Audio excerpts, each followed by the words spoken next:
ओहो, आज घूमते घूमते इतना समय हो गया लेकिन अभी तक कोई भी शिकार हाथ नहीं लगा। क्या मुझे आज भूखे ही सोना पड़ेगा? अरे नहीं नहीं, मैं भूखे पेट नहीं सो सकता। चलो थोड़ा सा और घूम लेता हूँ, हो सकता है कोई शिकार हाथ लग ही जाए। घूमते घूमते एक गुफा के पास पहुँचता है। अरे यह गुफा तो कितनी पुरानी लगती है। चलो इसके अंदर चलकर देखते हैं, हो सकता है कोई शिकार हाथ लग ही जाए। इतना सोचकर शेर गुफा के अंदर चला जाता है।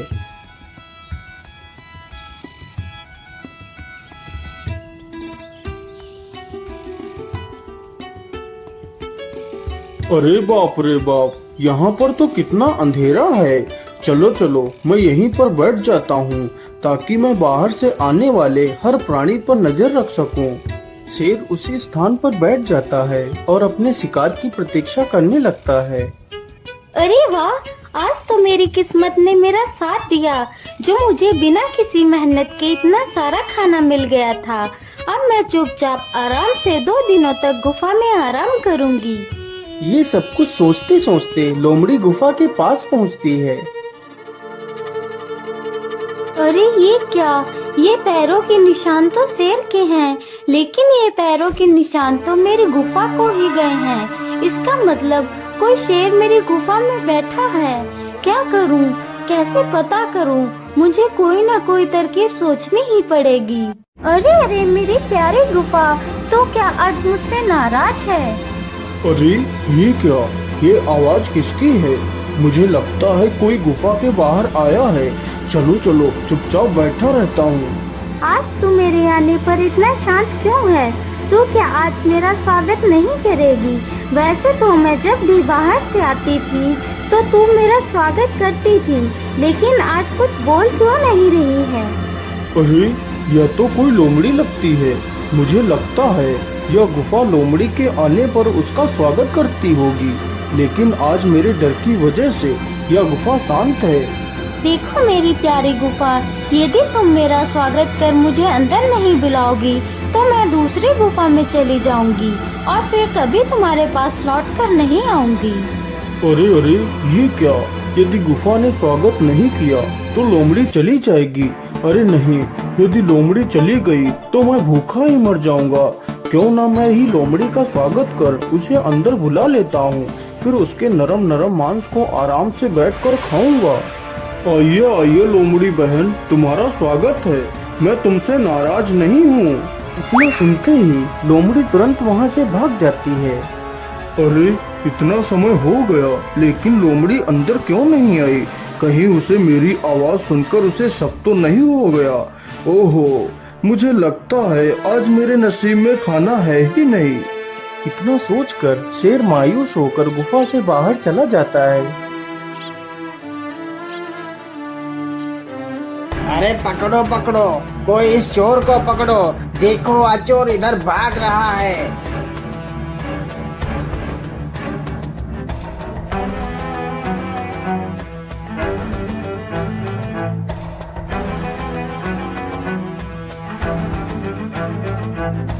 राम राम राम, मरते मरते बचा। चलो जल्दी से इस खजाने को यहीं पर छिपा देता हूँ, क्योंकि यह सारा धन आज ले चलना ठीक नहीं होगा। चोर जल्दी से खजाने की पोटली को पेड़ की खोर में छिपा देता है और जैसे ही पीछे मुड़कर देखता है, अरे शेर, अरे भागो। लाना होगा, यह जंगल खतरों से भरा हुआ है। चोर तुरंत ही पेड़ के पास पहुंचता है और पेड़ की खोड़ में हाथ डालकर पोटली को निकालने लगता है।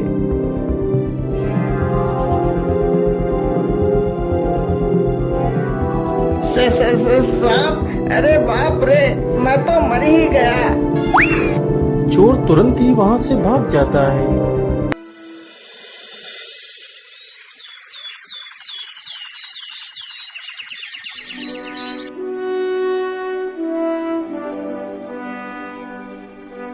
महाराज, मैंने सारे प्रयत्न करके देख लिए हैं, लेकिन राजकुमार पर औषधियों का कोई प्रभाव नहीं पड़ रहा।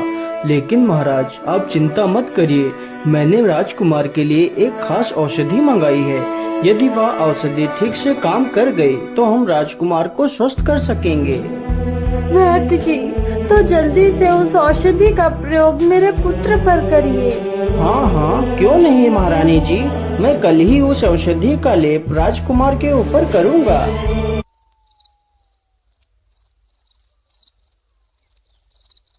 अरे नहीं नहीं, मुझे नहीं लगता मेरी यह बीमारी मुझे ऐसे छोड़ेगी। मेरी वजह से मेरे माता पिता को भी कितने दुख उठाने पड़ रहे हैं। हे भगवान, अब मैं और दुख अपने माता पिता को नहीं देना चाहता। मैं ऐसा करता हूँ, आज रात को ही मैं इस राजमहल को छोड़कर चला जाता हूँ। जैसे ही आधी रात गुजरती है, राजकुमार चुपचाप उठता है और वहाँ से निकल पड़ता है। राजकुमार चलते चलते एक मानक राज्य में पहुंचता है।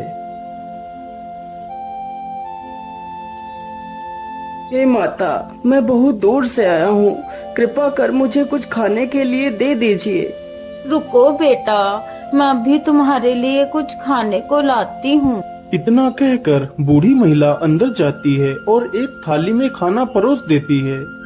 बेटा, तुम अंदर आ जाओ और खाना खा लो। बेचारा राजकुमार अंदर चला जाता है और खाना खाने लगता है। आपका बहुत बहुत धन्यवाद माता जी। लेकिन माता जी, आपके साथ और कौन कौन रहता है? बेटा, मैं इस घर में अकेले ही रहती हूँ। लेकिन माता जी, आप तो इतनी वृद्ध हो, फिर आप अपना गुजारा कैसे करती हो?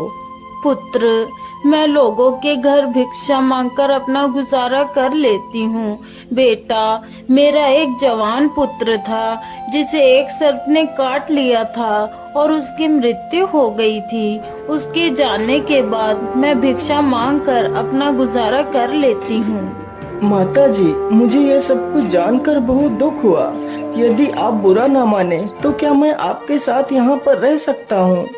हाँ हाँ, क्यों नहीं पुत्र, तुम भी तो मेरे पुत्र की तरह ही हो। तुम्हारा जब तक जी करे यहाँ पर रह सकते हो। तो ठीक है माता जी, अब आज से आपको भिक्षा मांगने की कोई आवश्यकता नहीं। मैं खुद मेहनत करूँगा और आपके लिए खाना लेकर आऊँगा।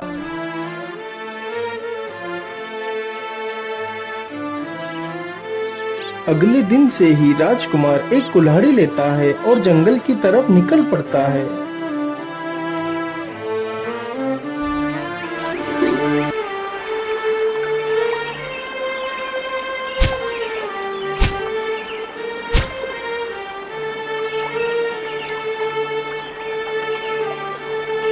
अब तो मैंने काफी लकड़ियाँ काट ली हैं। चलो जल्दी से इन लकड़ियों को लेकर बाजार चलता हूँ।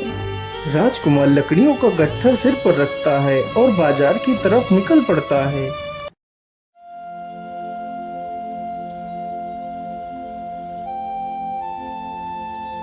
राजकुमार बाजार पहुंचकर लकड़ियां बेच देता है और खुशी खुशी उस बूढ़ी महिला के पास लौटता है।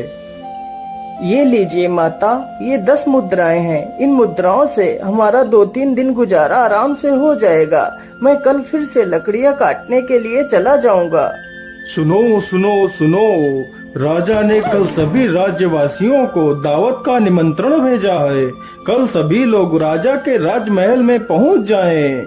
सुनो सुनो सुनो, राजा ने कल सभी राज्यवासियों को दावत का निमंत्रण भेजा है। कल सभी लोग राजा के राजमहल में पहुंच जाएं।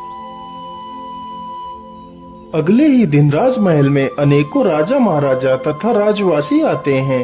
राजा की 2 पुत्री थी, एक का नाम पद्मिनी तथा दूसरी का नाम नंदिनी था। पद्मिनी हमेशा अपने पिता की तारीफ किया करती थी, जबकि नंदिनी हमेशा सच बोलती थी। महाराज, आपकी जय हो। आपके आशीर्वाद से सारी प्रजा सुखमय है तथा आपकी कृपा से हम सब सुखी और प्रसन्न हैं। महाराज, आपकी जय हो। इस संसार में प्रत्येक प्राणी अपने कर्मों के हिसाब से फल भोगता है और अपने कर्मों से ही सुख और दुख की अनुभूति करता है। राजकुमारी नंदिनी की यह बात सुनकर राजा अत्यंत क्रोधित हो जाता है।